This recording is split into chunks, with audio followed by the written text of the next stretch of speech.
గడిచిపోయి విశ్రాంతి దినం గడిచిపోయిన తర్వాత ఏ రోజు వస్తుందండి? ఆదివారం వస్తుంది. మీకు అర్థమైందా? విశ్రాంతి దినము గడిచిపోయిన తర్వాత ఆదివారం వస్తుంది. ఆదివారమున తెల్లవారుచుండగా మగ్దలేని మరియయు ఏరే ఒక మరియయు సమాధిని చూడవచ్చిరి. ఎందుకు వచ్చారంటే ప్రియులారా, వాళ్ళు యేసుక్రీస్తు వారిని ఆల్రెడీ చెప్పాడు. ఈయన ఏం చెప్పాడు? ఒకటి చెప్తాడు, సాక్ష్యం ఇస్తున్నాడు. ఏమని? నేను ఈ ప్రజలకి అప్పగింపబడతాను, నన్ను కొరడాలతో కొడతారు, మేకులతో మ్రానికి దిగ్గొడతారు, ఆ సిలువలో నేను మీ అందరి కొరకు నా ప్రాణాన్ని పెడుతున్నాను. అర్థమైందా? తర్వాత చనిపోయిన తర్వాత నన్ను సమాధి చేస్తారు. ఈ సమాధి ఎలా సమాధి చేయబడ్డాడో, ఏ రీతిలో దాన్ని ఆపరేషన్ జరిగిందో నేను శుక్రవారం గుడ్ ఫ్రైడే రోజు చెప్పాను. ఈ పిల్లలు రాలేదు బాబు, వచ్చారా? వెళ్ళారా? అంటే ఆ రోజున తెలియజేయబడింది అన్నమాట. అసలు ఆయన సమాధి ఏ రీతిలో చేయబడింది, ఎవరు చేశారు? చాలామంది అనుకుంటారు శిశువులు గట్ట ఎవరన్నా చేశారేమో అనుకుంటారు. అసలు శిశువులు అన్న వాళ్ళు ఎవడో లేడు ఆయన సమాధి కార్యక్రమంలో. అధికారంలో ఉన్నవారు వచ్చి ఆయన సమాధి చేశారు. ఏమన్నా ఆయన సమాధి చేశారు. దాన్ని పక్కన పెట్టండి. ప్రియ దేవుని పిల్లలారా, ఇదిగో విశ్రాంతి దినము గడిచిపోయిన తర్వాత ఆదివారమున తెల్లవారుచుండగా మగ్దలేని మరియయు వేరే ఒక మరియయు. వాళ్ళు ఎందుకు వచ్చారంటే ప్రియులారా, ఆల్రెడీ చెప్పాడు. నేను చనిపోయి తిరిగి లేస్తానని చెప్పాడు. ఒక ఆడ బయట సాక్ష్యం ఇస్తున్నాడు కదా, ఇక్కడ 63 అధ్యాయం 27 వచనంలో 27 అధ్యాయం 63 వచనంలో చెప్తున్నాడు కదా. అయితే వీళ్ళు మర్చిపోయారు ఆ మాట. యేసుప్రభు చెప్పిన మాట. ఏం మాట? నేను లెగుతానన్న మాట మర్చిపోరు. వీళ్ళు ఎందుకు వచ్చారు అనుకున్నారు ఇక్కడికి? ఆ సమాధిలో పెట్టారు కదా, తొలిపించిన సమాధిలో ఏ ప్రభు దేహాన్ని పెట్టారు కదా, వాసన రాకుండాను ఏం చేయాలనుకున్నారంట? సుగంధ ద్రవ్యాలు, అత్తర్లు, సెంట్లు పోద్దామని వచ్చారు వాళ్ళు. అదే కదా, చూడండి ఒకసారి. ఇదిగో 2వ వచనం. ఇదిగో ప్రభు దూత ఎక్కడి నుంచి వచ్చిందంట? అమ్మా జ్యోతి, నువ్వు కూర్చోసి. పరలోకము నుండి దిగి వచ్చి ఆ రాయిని ఎవరు దొల్లించారంట? పరలోకం నుండి దిగి వచ్చిన ఒక దూత వచ్చి ఆ రాయిని ఏం చేసిందంట? సీలు వేయబడిన రాయిని ఆ దూత ఏం చేసిందంట? పొర్లించిందంట. ప్రిల్లరా, గవర్నమెంట్ వాళ్ళు వేసిన సీలు ఎవరైనా మన బయట వాళ్ళు తీర్తాకుంటుంది? తీయలేదు, తీర్థానికి కుదరదు. ఈ సీలు వేసిన ఇంటికి వేసిన శిక్ష కంటే ఆడికి ఎక్కువ శిక్ష పడుతుంది. ఇప్పుడు మీ ఇంట్లో కరెంట్ మీటర్ ఉన్నది, లైన్ మెన్ వచ్చి ఏం చేస్తాడా? మీ దగ్గర కూర్చుంది అంటే ఆయన వచ్చి సీల్ వేస్తాడు. ఇప్పుడు ఆ సీల్ పీకెత్తే మనం ఏం చేసినట్టు? ఇప్పుడు దొంగ కరెంట్ రాగేసుకున్నట్టే కదా, అవునా కదా? అప్పుడు అతను ఏమంటాడు? ఈ సీల్ మీరు ఎందుకు పీకారు? మీ మీద నేను కేసు పెడతాను. ప్రభుత్వం మరి మన మీద చర్య తీసుకుంటాం, అవునా కదా? కానీ ఇప్పుడు ఆ సీలు ఈ మన ప్రభుత్వానికంటే భయంకరమైన ప్రభుత్వం. అప్పుడు యేసుక్రీస్తు వారిని సిలువేసిన ఆ ప్రభుత్వం ఏంటంటే రోమా ప్రభుత్వము. ఆ ప్రభుత్వం ఏం చేసిందంటే ఆ సమాధికి సీలు అంటే ముద్ర వేసిందన్నమాట. ఆ ముద్ర వేస్తే ఆ ముద్ర తీయడానికి ఎవడు కూడా తీయడానికి సరిపోదు. తీసారా? వాళ్ళు భయంకరమైన శిక్ష. అర్థమవుతున్నదా? అందుకని ప్రియులారా, అక్కడ బలమైన వారు కాపలా ఉన్నారంటే ఎక్కడ? సమాధి దగ్గర సీలు వేశారు. ఇంకా ఏం చేశారంట? ముద్ర వేసి భద్రము చేసి కాపలా ఉన్నారంట ఈ సమాధి చుట్టూను. చూడండి, బతికున్న వాడికి చూసాం మనం కాపలా ఉంటాం. చనిపోని యేసయ్య శరీరానికి కాపలా ఉన్నారు. ఈయన క్యారెక్టర్ ఒకసారి చూడండి ప్రియులారా. చనిపోయి ఉన్న యేసయ్య దేహానికి, శవానికి కాపలా ఉన్నారు బలమైన వారు.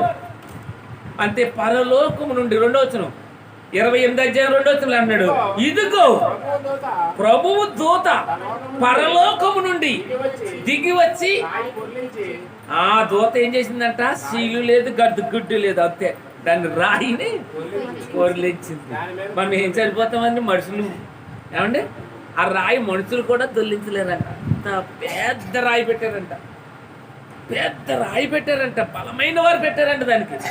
ఆ దేవదూత వచ్చి ఓ చేతి ఇలా పక్కకి గెంటేసింది. సీలు లేదు, ఏమీ లేదంటే. చూడండి, ఎందుకంటే దేవుని దూత పరలోకం నుండి వచ్చి ఆ రాయిని ఏం చేసిందంట? పొర్లించి దాని మీద కూర్చుండెను.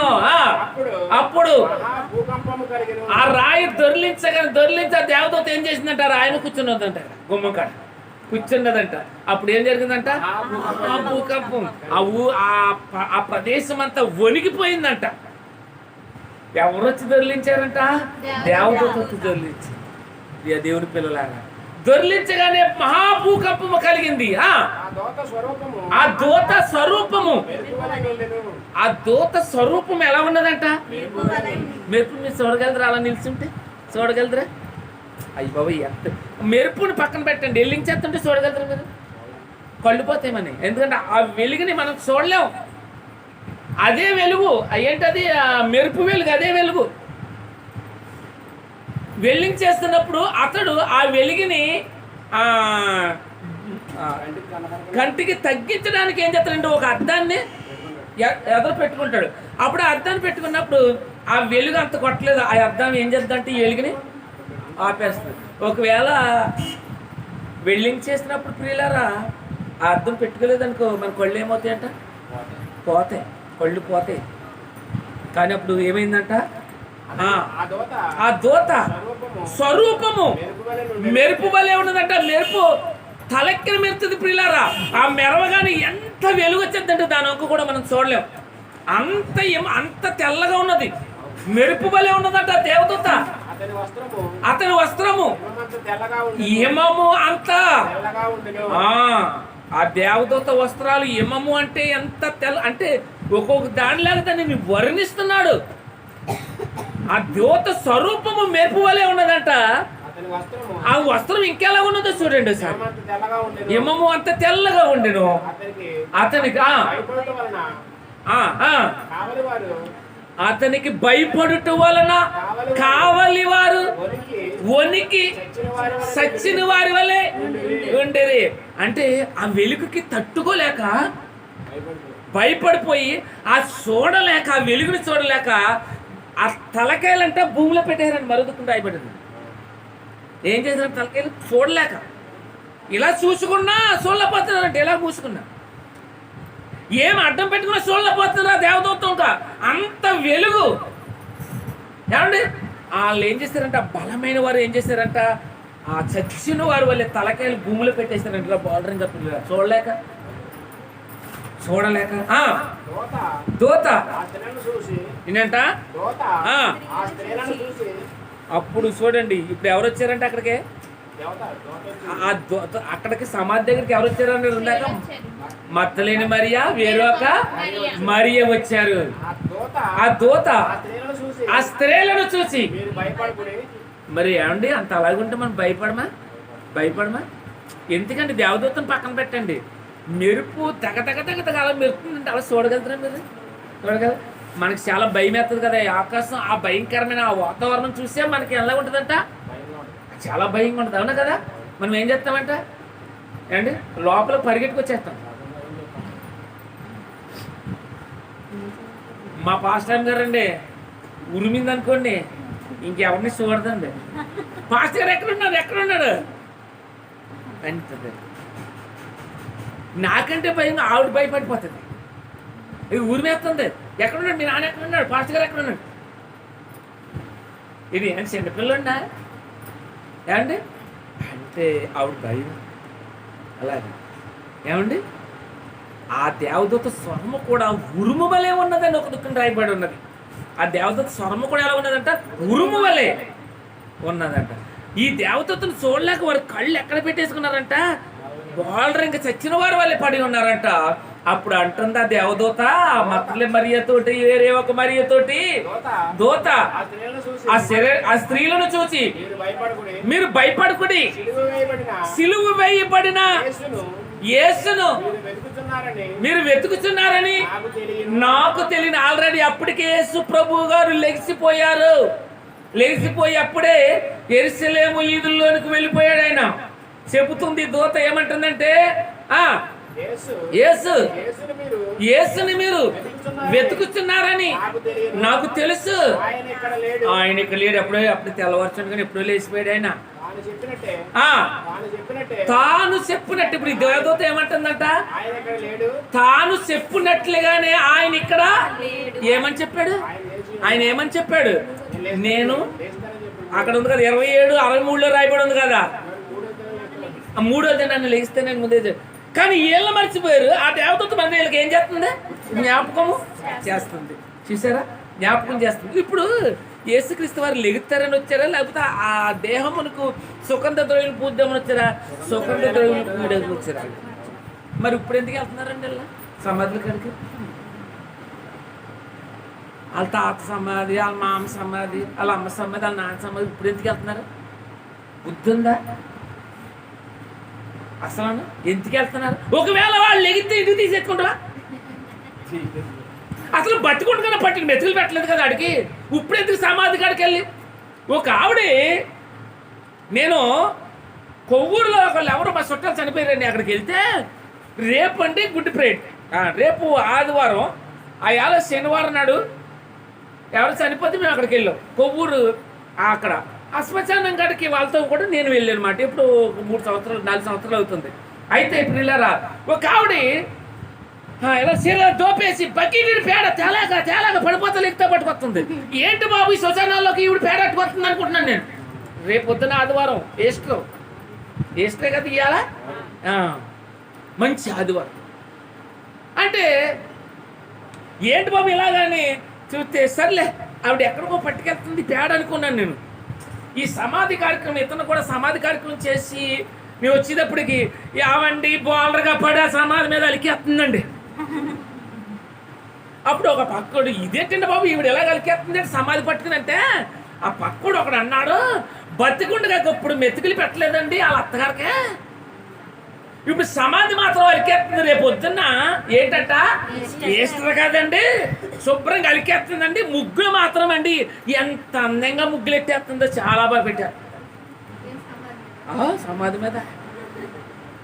ఆ పక్కడు సాక్ష్యం ఇస్తున్నాడు, ఏంటయ్యా బాబు ఇంత పోకులు పడి ఇంత ఇష్టంగా అలికేస్తుంది, ఎవరు వీళ్ళ అమ్మ ఏంటి, ఎవరు వీళ్ళ నాన్న అంటే, వీళ్ళ అమ్మ కాదు, వీళ్ళ నాన్న కాదు, వీళ్ళ అత్తగారు. ఆవిడ బతుకుండగా ఆ కుక్కకు పాడేసి మెతుకులు కూడా ఈవిడ పెట్టలేదు. ఏమండి ఆ గుప్పుడు మెతుకులు పెడితే ఇంకా కొన్ని రోజులు బతుకుని ఆవిడే అవి పెట్టలేదు. ఆ మెతుకులు కూడా దీనికి ఎంతగాని ఆ దారంటే పోయి కుక్కని కాకేసి పెట్టింది. ఇప్పుడు మాత్రం ఏమలుగుతుందంట, బకీటుడు పేడెట్టుకి వెళ్ళి సమాధి అలికేస్తుందండి. సమాధి అలికేసి ఇంత ముగ్గట్టుకెళ్ళిందండి. ఎందుకు ముగ్గులు? నేను అలాగే చూస్తూ ఉన్నాను. నన్ను అనుకుంటున్నారు, ఈ తోలుగు అనుకుంటున్నారు. ఎందుకంటే ఇప్పుడు ఏం చేస్తాను నేను చూస్తున్నాను అనమాట. నేను అందామనుకున్నా, నీకు ఎలా బుద్ధి ఉందా అసలు? ఆ సమాధి ఎంత కలుగుతున్నావు, అది తవ్వుతే ఏముంటుంది అందులో? కుళ్ళి ఎముకలు. అది సజీవులుగా ఉన్నప్పుడే నువ్వేం చెయ్యాలో అది చెయ్యి. మీ తాత కోసమైనా, మీ మామ కోసమైనా, మీ అత్తగారైనా, మీ మామగారైనా, మీ అమ్మైనా, మీ నాన్నైనా అభిమానం ఉంటే నువ్వేం చేయాలో తెలుసా? బ్రతికుండగా కుప్పుడు మెతుకులు పెట్టండి, చచ్చిపోయాక సమాధులు అలక్కండి. ఎందుకంటే చనిపోయాక వాడికి మనకు రుణం తీరిపోయింది. వాడు మంచి బ్రతుకు బతికితే క్రీస్తు రక్తంలో కడగబడి వాడు చనిపోతే పరదేశీలు ఉంటున్న ఒకనాడు మనం చూస్తాం. అతను క్రీస్తు రక్తంలో కడిగి దేవుని కొరకు నమ్మకమైన బ్రతుకు బతికి చనిపోతే రేపు పొద్దున పరదేశీలో ఉంటాడు. ప్రభుత్వం మనం ఎత్తబడినప్పుడు వాళ్ళు మనతో పాటు కూడా వాళ్ళు వస్తారు. అప్పుడు వాళ్ళని కూడా మాకు తాతయ్య గారు, మన మామదిగో అనొచ్చు. కానీ ఈయన నరకానికి పోయాడో ఎక్కడ పోయాడో నీకు తెలదు. కానీ బ్రతికుండగా మాత్రం నువ్వేమి చూడలేదు, ఒక టీచర్కు కూడా నువ్వు ఇవ్వలేదు. ఎప్పుడు చూసినా కాకునం కట్టి, కుక్కనం కట్టి, నక్కనం కట్టి తీర్థం పని మీద నువ్వు ఉన్నావు. ఈ రోజు మాత్రం బకెట్ పేడట్టుకొచ్చి నువ్వు సమాధి ఎలికేస్తున్నావు అంటే ఎవరిని మెప్పిద్దామని నువ్వు? ఎవరిని? సమాజాన్ని మెప్పిద్దామని నువ్వు ఆ సమాధి కాడికి వెళ్ళావా? ఎలా ఉన్నారా లేదండి? ఉన్నారు ప్రియులారా, ఒకసారి ఆలోచించండి. కానీ మనం బ్రతికి ఉండగానే మన వారిని చూడాలి. ఏళ్ళు ఎందుకు వెళ్ళారంట? ఆ సమాధిలో ఉన్న ప్రభువు వాసనొస్తాడేమని సుగంధ ద్రవ్యములు పోద్దామని పట్టుకుని వెళ్ళారు. ఆల్రెడీ అప్పటికే ప్రభు తెల్లవారుజామునే లెగిసిపోయి బయటికి వచ్చాడు. ప్రియ దేవుని పిల్లలారా ఆలోచించండి, ప్రభు బయటికి వచ్చి ఉన్నాడు. మీరెవరూ కూడా ఈస్టర్ రోజున సమాధుల కాడికి వెళ్ళకండి.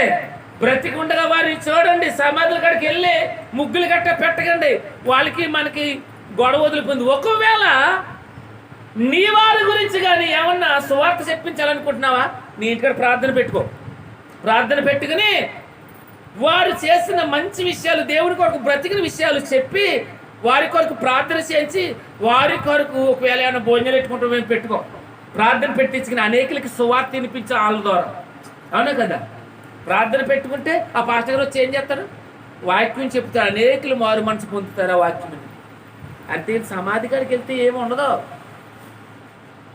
మృతుల్లో ఏమున్నది? ఆ దేవదూత అంటుంది, మీరు ఎవరన్నా ఎత్తుకుతున్నారు? ప్రభు ఉండనని మీకు ముందుగానే తెలియజేశాడు కదా అని ఆయన చెప్తున్నాడు. ఏళ్ళు వెళ్ళారు ఆ సుగంధ దేవుని పూయడానికి, ప్రియ దేవుని పిల్లలారా. కానీ ఒకవేళ సమాధులకు తనకి వెళ్ళినప్పుడు లెగిసి కూర్చుని కోళ్ళ శానాలైందమ్మా నేను చూసి ఓసారి చూద్దామని అని లెగిసిందనుకో, ఉంటావా? ఫోన్ తీసుకొస్తావా? మా అత్తగారు బతికిందండి, పిన్నే మా అత్తగారు బతికింది, పెద్దమ్మ మా అత్తగారు బతికింది అంటావా? ఏదో చచ్చిపోయింది కదా అలుగుతామని లేచింది. ఒక్కళ్ళు లెగితేనండి మళ్ళీ ఎవడ వెళ్ళండి. ఒక్కడు లెగిచాడంటే తాటిపూర్లైనా కావచ్చు, లేకపోతే ఏ ఊళ్ళైనా కావచ్చు. ఒక్కడు లెగిసి నువ్వు వచ్చేస్తానమ్మ నేను ఇక్కడ పడుకోలేను అన్నాడు అనుకో, ఒక్కడో మళ్ళీ సమాధిలోకి చూడరు. అసలు టొబాకు దెబ్బ దొరుకుతారు అసలు.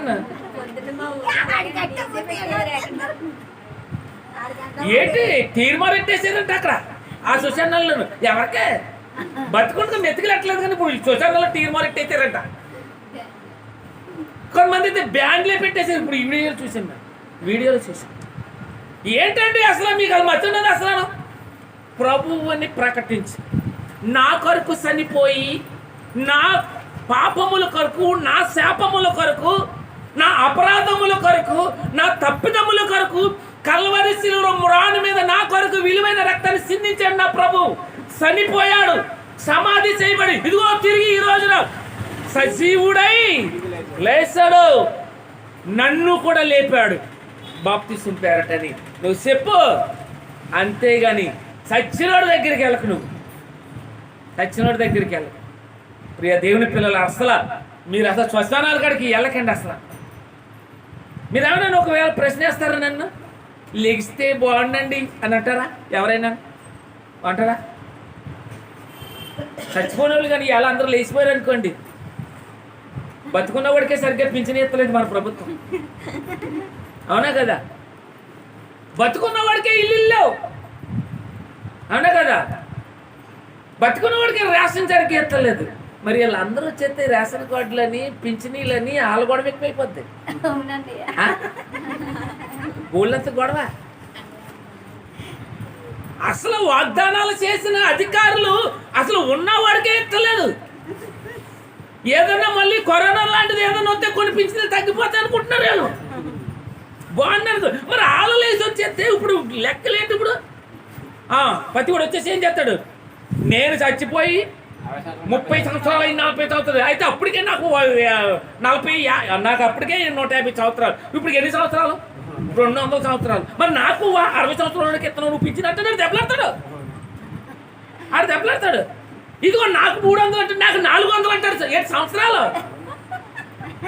అప్పుడు 60 సంవత్సరాల వాడికి ఇచ్చినప్పుడు మరి 300 సంవత్సరాల వాడికి ఇవ్వద్దా? మన ముఖ్యమంత్రి గారికి చౌండి ఉండదు ఇంకా. ఏంటే కానీ అలాగ ఇప్పుడేమి లేగం.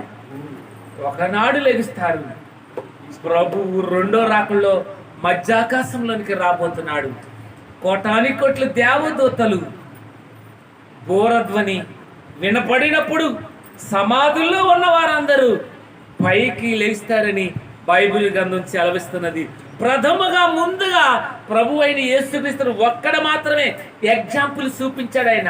ఇదిగో నేను చనిపోయి తిరిగి 3వ దినాన సజీవుడై లేచాను, ఇదిగో మరలా నేను రాబోతున్నాను, అప్పుడు మీరు అందరూ సమాధిలోంచి లెగిస్తారని చెప్తున్నాడు. అంటే మీరు నమ్మండి, నేను లేచాను, ఎందుకంటే ముందు చెప్పాను నేను లెగిస్తానని. అలాగే సజీవుడై 3వ దినాన నేను లేచాను అంటున్నాడు. అవును కదండి. ఒక పొళ్ళమ్మి కూడా ఏం చేస్తాడు తెలుసా? ఒక మామిడికాయ ఇంత ముక్క కోసి నీ పొళ్ళు పులిసిపోయేలాగా 100 కాయలు కొనిపించేస్తాడు. పచ్చడికాయలు అవునా కదా? ఏమంటే ఆ కొనిపిస్తాడా? యాపిల్ ఇసుకాయలు ఉన్నాయనుకోండి, ఇంత ముక్కెట్టి డజన్ కాయలు కొనిపించేస్తాడు నీ చేత. ఒక కమలాకాయ ఒక తొన్నిచ్చి నీకు ఏమంటే డజన్ కాయలు